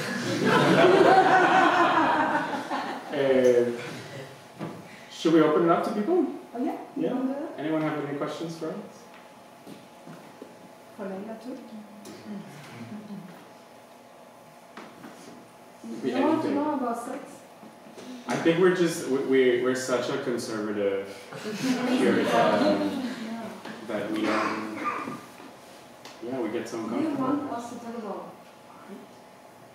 Should we talk about art? No.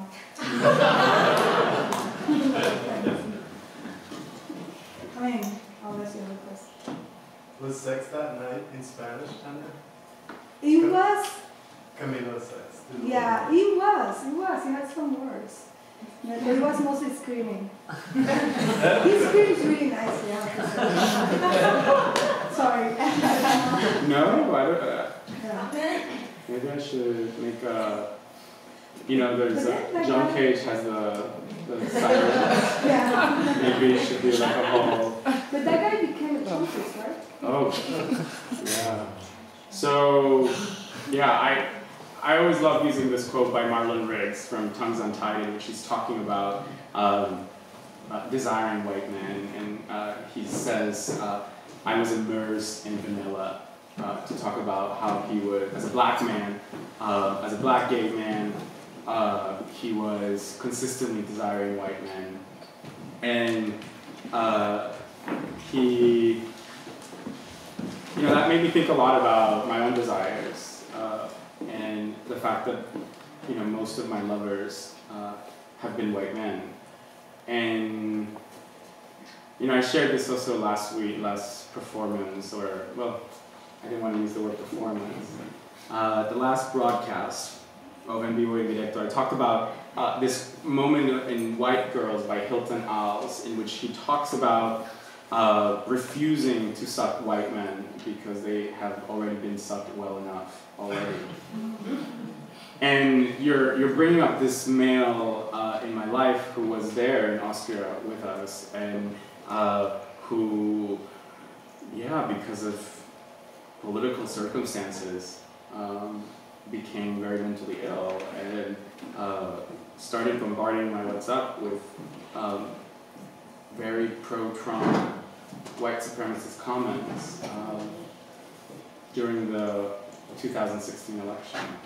So it's kind of, what do? Ignore.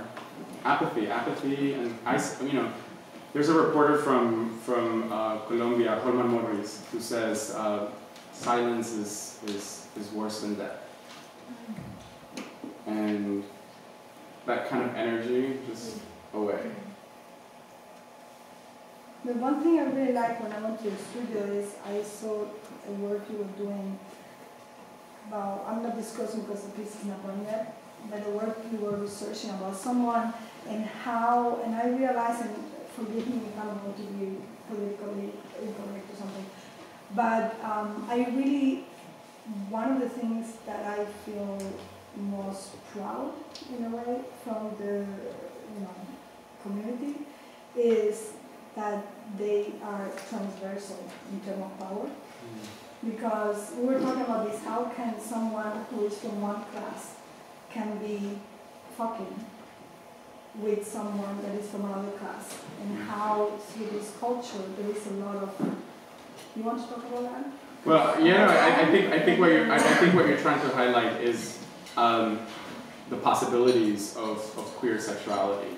But also breaking the whole organization, like the whole, societal. So, more important, how that works. Yeah, no, I think what you're talking about is the fact that in certain queer communities there's a moment where through sex there could be different kinds of transactions, for example, and access to certain spaces that normally would be restricted based on your race and based on your class. And Tania was looking at an archive of a photographer from the 1920s, 1930s, who is photographing a very particular community, who is navigating all these different moments of class, and that through queer sex, these kinds of barriers or constructions that society imposes, that through a sexual or erotic experience, those kinds of barriers get sort of shattered. And Samuel Delaney talks about this idea of interclass contact, that through these spaces a kind of alternative society emerges, where people who are very wealthy and white might be having access to a different kind of community and vice versa, and that through that this kind of queer utopia might emerge. You don't want to be here anymore? Let's give it up for Leila and Tania.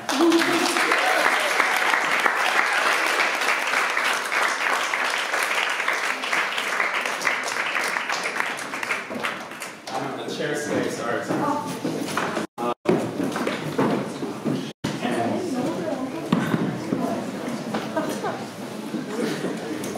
And we're going to close the En Vivo y En Directo in the exhibition. This is the last day of the show. So I would love this opportunity if we could clap for,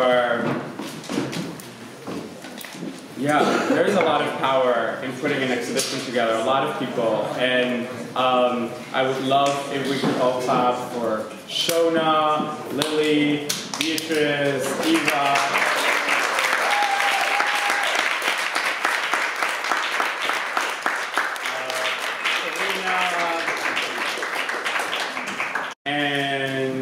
Then we'll do a last clap. But I want us to, can we just, Kimari, we could just help me move this and, actually no, we should be fine. Maybe move forward a little bit?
We're going to close En Vivo y En Directo with a very special performance. Let's do a reveal. We did that reveal last time.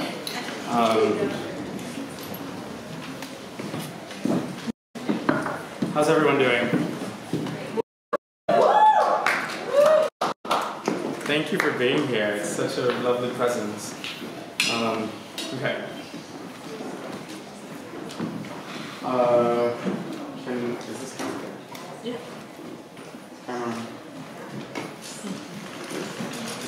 Cool. So,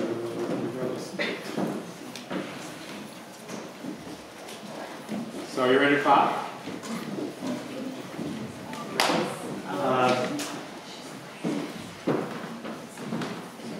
So we end Vivo y En Directo with a special performance by Eléonore Weill. We end Vivo y En Directo with a special performance by Eléonore Weill and Boureau.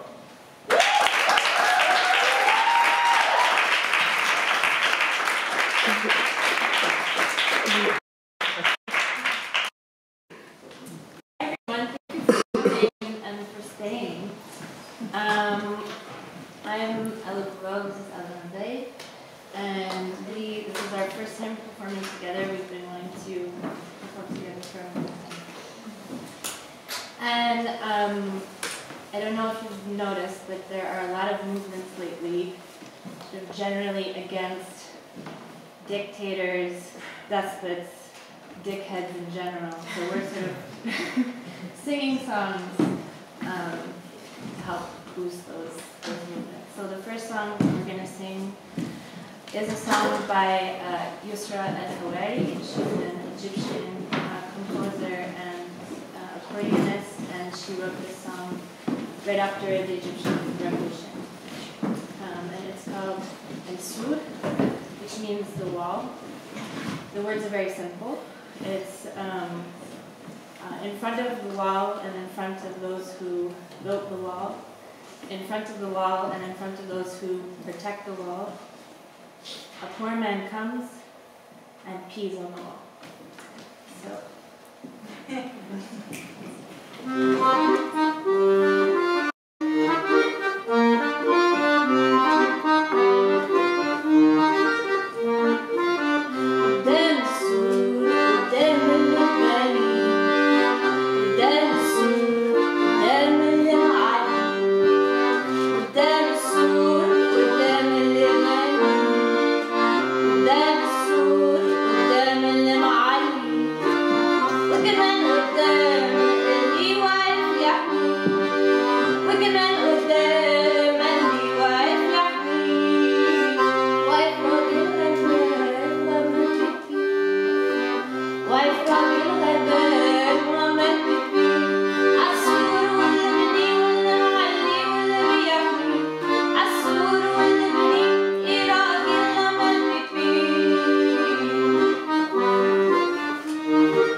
And the second song we're going to sing is a song in Occitan, which is a language from the south of France, where Eléonore's from. And she's going to play what in English is called the hurdy-gurdy. the violon, which means the wheeled violin. And Eléonore was telling me that in the hurdy-gurdy comes from like Old Irish, which means confusion and uproar. So it's like that kind of sound.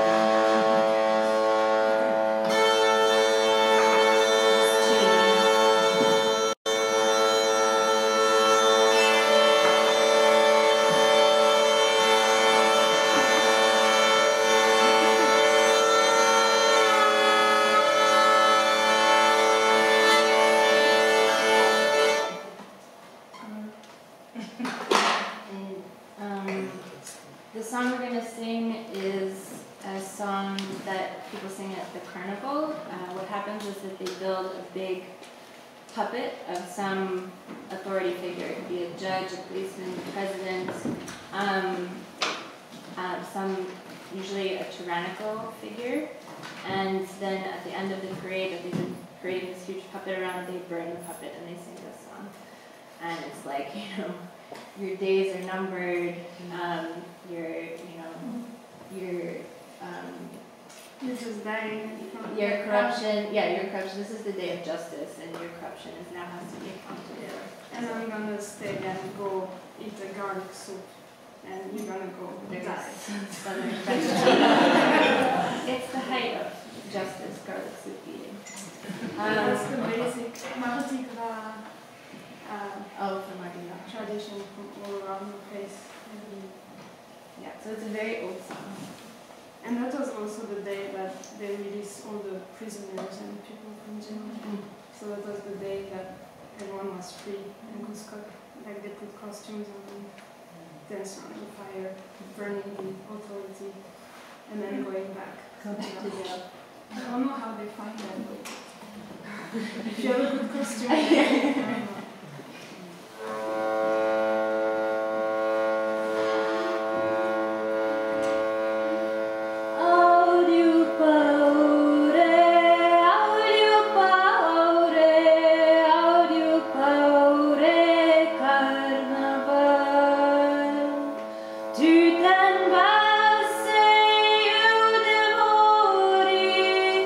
Per mangiar la soupe all'aglio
Nothing major, just a little bit. Is a blanche. Yeah, you don't have to say consent. Semi-consent. So this last song is a Rai song. Do people know what Rai music is? It's a song, it's like a popular form of music from Algeria and France. Originally it was women's music from Algeria that in the 80s and 90s became much more like popular pop form of music. Unfortunately, a lot of those men stole songs from these women and didn't credit them. But, you know, all our faves are problematic. So we grew up listening to this song on different sides of the ocean. It's called Dis-moi by Faudel, Prince of Rap.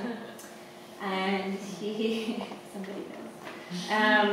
And so it's basically a song about a young man who's not so young anymore, who is trying not to lose faith that people can change and the world can become a better place, but he's having a hard time. Actually, I'm gonna get some water really quickly. Can teach you, like Oh, yeah. show you, I mean, Yeah, no so teaching the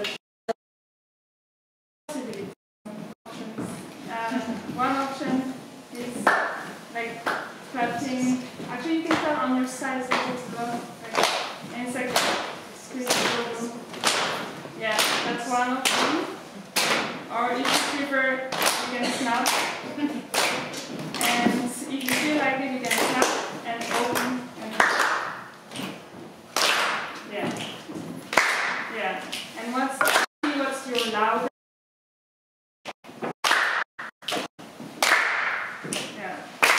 The softest. Nice. And so maybe something in between, like between to be like listening, and of course with like the clapping, the drum is about supporting the chin, the song.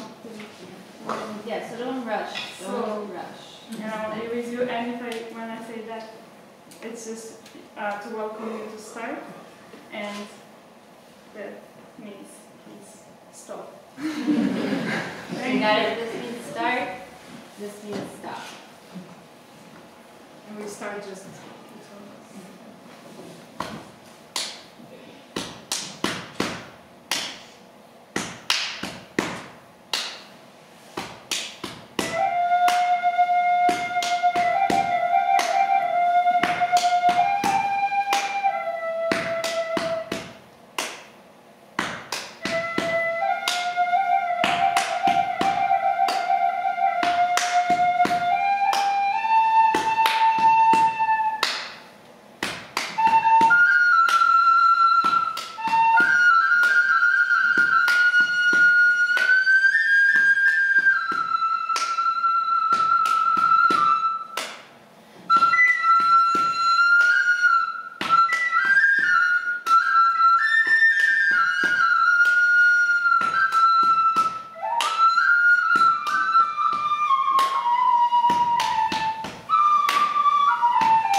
Aujourd'hui, ai-je encore le droit de croire?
Give it up again for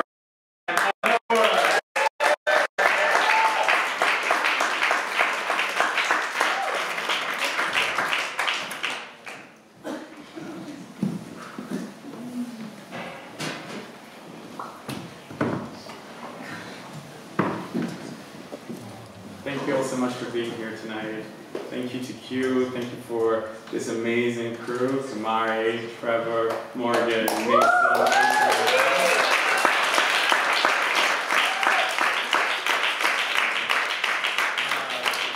Thanks to Q, and have a lovely night, and see each other soon.